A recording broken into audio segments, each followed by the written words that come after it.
Another series that I love and won't shut up about, and you're probably tired of hearing about at this point. If you hated any of these books, please don't tell me, because I will cry and it's gonna hurt my feelings. This is written by a BIPOC author and it made me cry. This was perfection. She lives in a world that I would absolutely thrive in. It is a creepy, haunted, dark magic forest. Hello, my gorgeous, beautiful angel besties. I hope they are having the most wonderful day of your entire stinking life. Today we're going to be talking about all of the books I've given 5 stars so far this year. I'm not gonna lie, it's a lot of fantasy. Grab your coffee, snack, water if you haven't drank any water yet today, and let's talk about some books.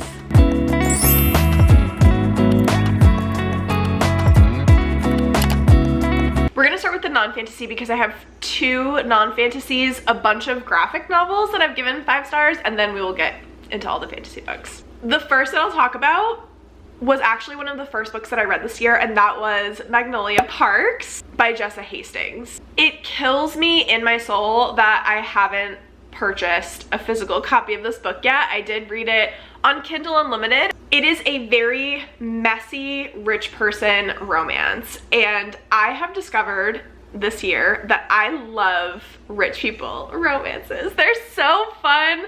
This definitely gives the Chuck and Blair vibes, except toxic level 10,000.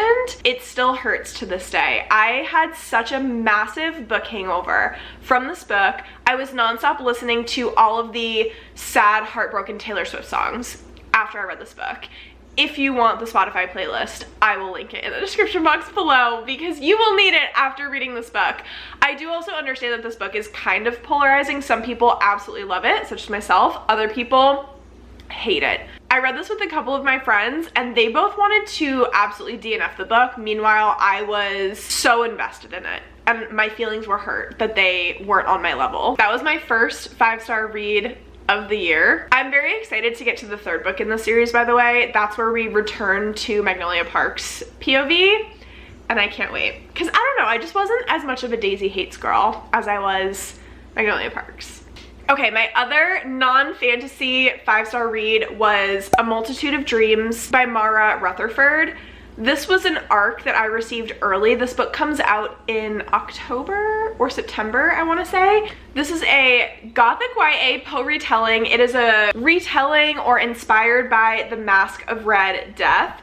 Actually, it is a fantasy. It's a YA gothic fantasy. I'm such a big dumb head. But anyways, it leans fairly heavily on horror, I will say, because there are some scary creatures. There are some very scary scenes. It is so creepy in the best way. The writing style was really what captured me, and it doesn't feel stale. Like, it doesn't feel old-fashioned, even though it's like a gothic Poe retelling.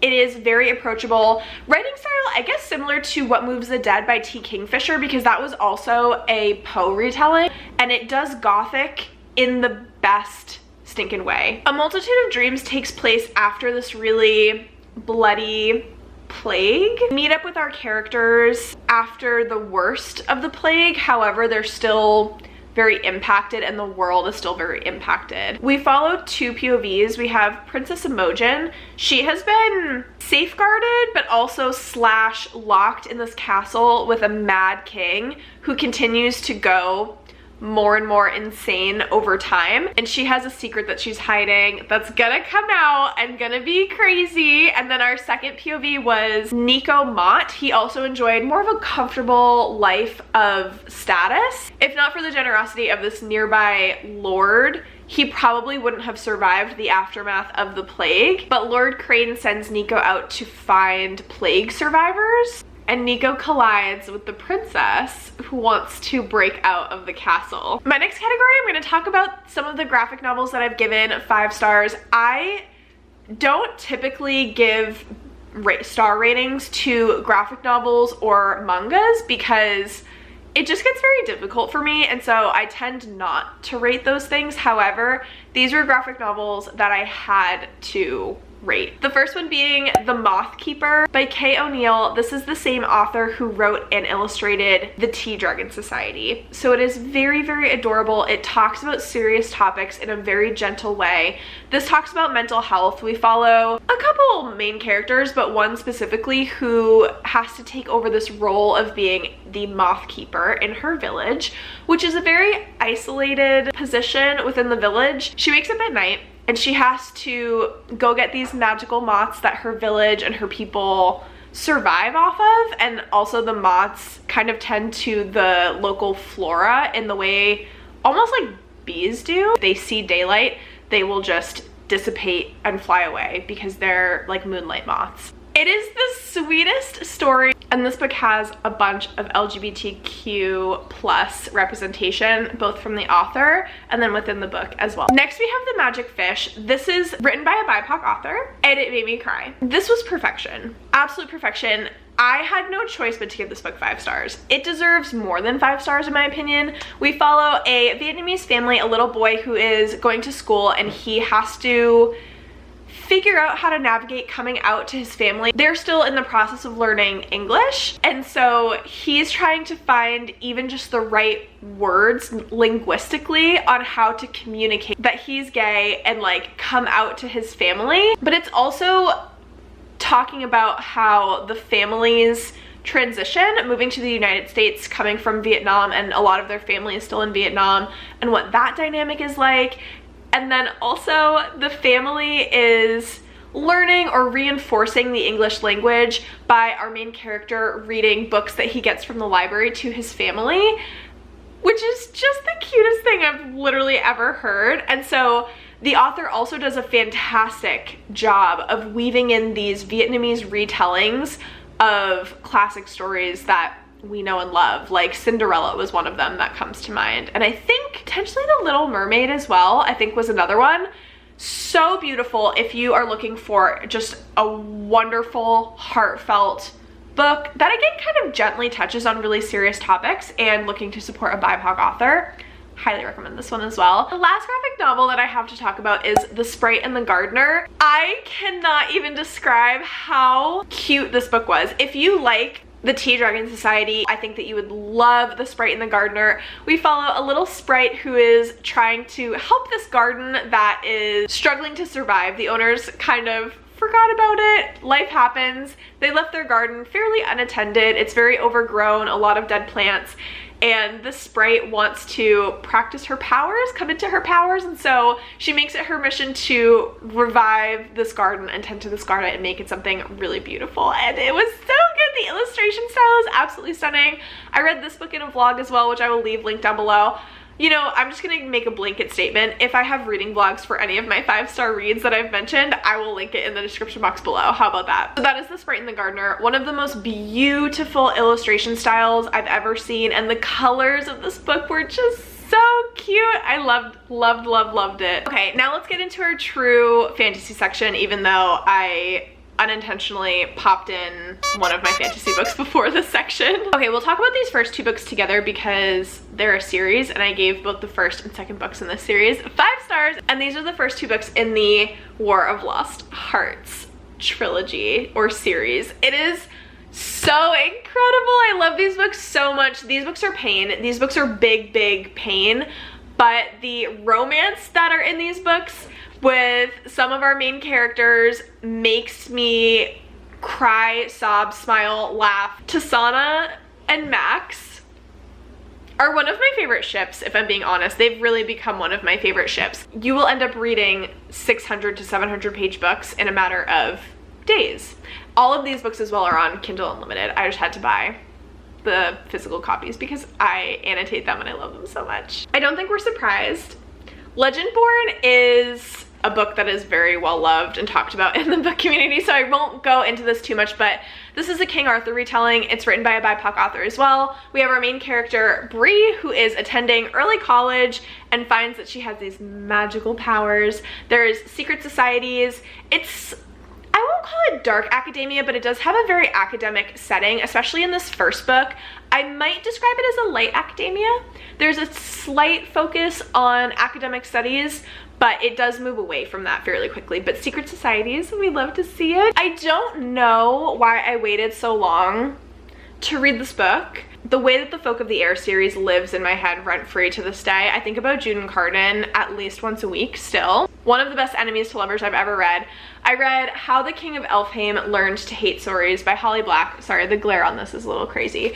This is a novella that just gives us a little bit of a deeper dive into Carden's POV, and perfection, absolute perfection. I don't know what else I can really say about this book because I don't want to spoil anything, but it is illustrated. Another series that I love and won't shut up about, and you're probably tired of hearing about at this point. I did a reread of A Court of Mist and Fury in February, and it was everything I ever wanted and more. I'm kind of in the middle of rereading this entire series. I just missed them so much, and so I think that December or thereabouts I reread ACOTAR and had so much fun with it. The reread experience of these books is so different than the first time I read them because of everything that you know going into it. So February I did my reread of A Court of Mist and Fury, like I said, and it was everything I ever wanted and more. This time I actually tabbed it. I didn't tab it the first time. It was just so fun, and I read along with the audiobook. I don't think there's any more to be said. It was beautiful, glorious, everything I ever wanted. Then I came across One Dark Window, and I started screaming to the high heavens about how much I loved this book, and I don't think that it's getting enough hype. This follows a main character with the most difficult name to say. It is the most tongue-twistery name I've ever come across. Her name is Elspeth Spindle. She lives in a world that I would absolutely thrive in.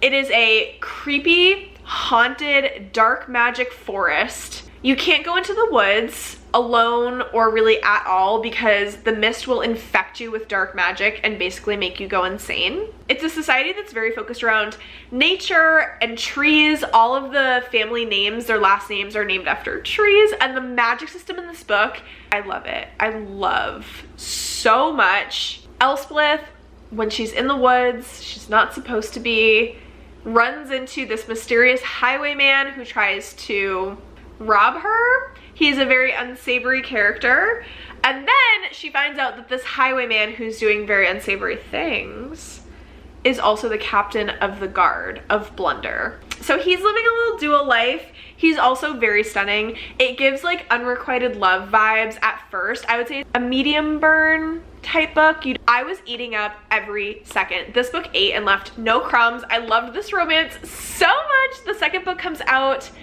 later this year in September or October, I want to say. I have pre-ordered it. Half a Soul by Olivia Atwater. This is a Regency era fae retelling, which is another subgenre that I have absolutely fallen in love with. Regency era fae books. Say less, I'm there. This warmed my heart and soul in ways that I didn't know I needed. This book is a hug. It's kind of like a cozy fantasy. I would describe it as a bit cozy because it's not super high stakes. Our main character, Theodora, who also goes by Dora, was cursed as a child. A fairy was trying to steal her soul and she stabbed him with a pair of embroidery scissors. But it left her with a very unusual condition. She doesn't really have strong emotions, and essentially she doesn't have any sense of fear or embarrassment. And so in social situations, she's a card. I fell in love with Dora and her interactions. The dialogue in this book is incredible. There is banter. It kind of gives Margaret Rogerson vibes. If you like Margaret Rogerson's writing, you would love this. Also, it was blurred by Alex Harrow. I think that Olivia Atwater's writing is also very similar to Alex Harrow, if you like her writing as well. All of the women of high society are trying to find husbands during this season, but Dora knows that that's probably just not in the cards for her because she's so awkward in the best ways. until she meets a Lord Sorcier, who is the royal court magician. It just goes from there. I love this so much. I am reading the Throne of Glass series for the absolute first time this year. The books up until the one that I'm going to talk about, for me, were pretty like okay. Like, I was having a fun time with it. I've really enjoyed getting back into Sarah J Maas's writing with a series that is new to me. But the book that I gave 5 stars so far in the Throne of Glass series is Heir of Fire. No spoilers. I did film a reading vlog for this. You know where to find it. I was obsessed with the plot of this book. Not to say that I didn't like the plot in the others, but this one gripped me from the very beginning and then just had me in a chokehold right until the very end. We meet a lot of new characters in this book specifically. The plot really thickens in this book and you kind of get a sense of the direction that you're going in, and it was incredible. I also love Abraxos. I love Rowan. I love Aelin. I think that Abraxos, though, is like my favorite character of the series so far, and he's a wyvern, so Heir of Fire. And then the last 5-star read that I'm going to talk about that I've read so far in the first half of 2023, I finished this last night. I read this in a day for the Once Upon a Readathon. It was the book that I kicked off the readathon with, and that is Daughter of the Pirate King by Trisha Levenseller.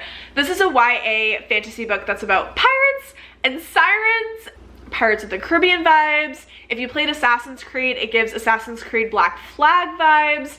They are sailing. The way that piracy is talked about in this book and just the settings are so immersive. It was so much fun to get into this book because I've been reading so much adult, like, big brain fantasy lately that this was just a brain break in the best way. You can fall into this world so easily. You know what's going on. There's no intensive world building. The banter, the dialogue, the romance in this was stunning. I love everything about Ridden except for his name, because why is his name Ridden? I don't understand. But I literally read this book in a matter of hours. It was so much fun to just fly through. I think that pirate books have a special place in my heart because Fable and Namesake, that duology by Adrienne Young, got me back into reading, was one of the books that got me back into reading in 2020. And this book gave me the feeling that I had when I was reading Fable. It's very action-packed. It is very plot-driven. But the banter, something about really good banter, really good dialogue. If I feel like an author is doing a good job with dialogue, it's probably going to be pretty close to a 5-star for me. Dialogue just, it hits me right here in the feels, and I love it so much. Those are all of my 5-star reads so far for 2023. If you've read any of these books, please let me know in the comments down below. If you hated any of these books, please don't tell me, because I will cry and it's gonna hurt my feelings. But I hope that you enjoyed this video, my friends. If you did, please be sure to give it a big thumbs up, subscribe to my channel if you want to see more. I post every Sunday and Thursday. This month we're doing the Once Upon a Readathon, which has been so much fun so far. I'm doing a bunch of sprints on my channel this month in particular, but I also do reading sprints on my channel throughout the year as well. I will catch you in the comments and I'll see you in my next one, friends. Bye!